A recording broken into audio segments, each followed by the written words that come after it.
আদিত্য ৰাভা ডাঙৰীয়া আৰু প্ৰণৱ দলে দুয়োগৰাকীকে কৰায়ত্ব কৰাৰ গোটেই মূল লক্ষ্যটোৱে হ'ল দুয়োগৰাকী ব্যক্তিয়ে বিশেষকৈ জনজাতীয় মানুহৰ খিলঞ্জীয়া মানুহৰ ভূমিৰ অধিকাৰক লৈ দীঘলীয়া সংগ্ৰাম কৰি আছে। আদিত্য ৰাভা যিটো অঞ্চলত তেওঁ প্ৰতিনিধিত্ব কৰে, যিখন সংগ্ৰামৰ নেতৃত্ব লৈ আছিল, তাত এখন ছেটেলাইট টাউনশ্বিপ বনোৱাৰ কাৰণে চৰকাৰে বহু দিনৰ পৰা ভূমি অধিগ্ৰহণ কৰিবৰ কাৰণে তেওঁলোকে প্ৰচেষ্টা অব্যাহত ৰাখিছিল। এখন সংগ্ৰাম য'ত তাত খিলঞ্জীয়া মানুহ, ৰাভা, গাৰো, চাহ জনগোষ্ঠীয় ব্যক্তি আৰু বড়ো ব্যক্তিৰে সমৃদ্ধ হৈ থকা সেই অঞ্চলত ৰাইজে কৈছিলে যে তাত কোনো কাৰণতে কেতিয়াও ছেটেলাইট টাউনশ্বিপ হ'বলৈ নিদিয়ে।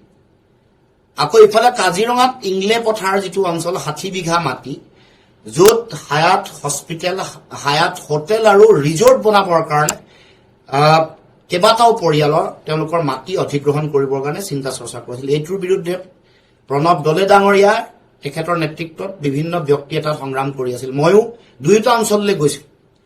আমি আজিও এই কথা সজোৰে দাবী উত্থাপন কৰো যে খিলঞ্জীয়া জনগণে, তাত থকা খিলঞ্জীয়া জনজাতীয় ৰাইজে যেতিয়ালৈকে অনুমোদন নিদিয়ে এনেকুৱা কোনো ধৰণৰ কাম কাজ কৰিবৰ কাৰণে চৰকাৰে বিৰত থাকিব লাগে।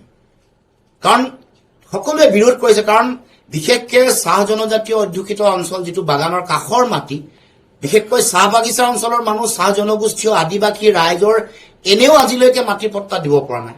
তেখেতসকলে বহু দিনৰ পৰা তেওঁলোকে তাত মাটি ভেটি তিনিটা প্ৰজন্ম তেওঁলোকে খেতি কৰি আছিলে। এতিয়া দেশৰ আইন আছে, ভূমি আইন আছে। কিমান সময় মানুহে ভোগ দখল কৰি খেতি বাতি কৰি থাকিলে তেওঁলোকে পট্টা পাব পাৰে, ম্যাদী পট্টা পাব পাৰে। আইনমতে বিধিমতে সিদ্ধান্ত হ'ব লাগিব। কাগজ পত্ৰ নাথাকিব পাৰে। কোনোবাই এই বিষয়টো উত্থাপন কৰিছে। কাগজ পত্ৰ বিশেষকৈ জনজাতীয় ৰাইজ, চাহ বাগিচাৰ আদিবাসী মানুহৰ কাগজ পত্ৰ নাথাকিব পাৰে, কিন্তু ভোগ দখল কৰিছে, খেতি কৰি আছে। ২২ চনলৈকে খেতি কৰাৰ ভিডিঅ' ফুটেজ মানুহৰ হাতে হাতে আছে। খেতি কেনেকে চপাইছে, খেতি কেনেকে কাটিছে, আমাৰ হাতত আছে। গতিকে এইটো কথা কেতিয়াও তেওঁলোকে ঢাকি ৰাখিব নোৱাৰে। হাতী সেই অঞ্চললৈ আহে, হাতী খোজ থকা ভিডিঅ' ফুটেজ মোৰ লগত আছে। যে হাতীৰ যিটো কৰিডৰ, সেইটোও অস্বীকাৰ কৰিব নোৱাৰে। এইবোৰ তেওঁলোকৰ ইচ্ছা কৰা মতে। এই গোটেই কথাটোৰ লগত আকৌ চাহ জনজাতীয় যিটো মিউজিয়াম আছে, চাহ জনগোষ্ঠীৰ কাৰণে যিটো মিউজিয়াম কৰিব খুজিছে, তাৰ লগত কোনো সম্পৰ্ক নাই। সেইটো ইতিমধ্যে তেওঁলোকে অধিগ্ৰহণ কৰিছে, ৱাল দিছে, কৰিবৰ কাৰণে কাম আৰম্ভ কৰিছে। তাৰ লগত ইংলে পথাৰৰ হায়াত হোটেল আৰু ৰিজৰ্ট বনোৱাৰ কোনো সম্পৰ্ক নাই। বহুতে সেইটো এটা ভুল ব্যাখ্যা দিবলৈ চেষ্টা কৰিছে। চাহ জনগোষ্ঠীয় সংগ্ৰহালয় হোৱাটো আমি সকলোৱে আদৰণি জানো। নিশ্চিতভাৱে হ'ব লাগে, আহল বহলকে হ'ব লাগে, ভালকে হ'ব লাগে। কিন্তু সেইটোৰ লগত কোনো ধৰণৰ এই ইংলে পথাৰৰ মানুহৰ মাটি, য'ত হায়াত হোটেল বনাব খুজিছে, ৰিজৰ্ট বনাব খুজিছে, ৰাইজে সন্দেহ কৰা মতে কিছু মন্ত্ৰী ইয়াৰ লগত জড়িত, বিধায়ক জড়িত, ৰাজনৈতিক আশীৰ্বাদ পুষ্ট মানুহ জড়িত।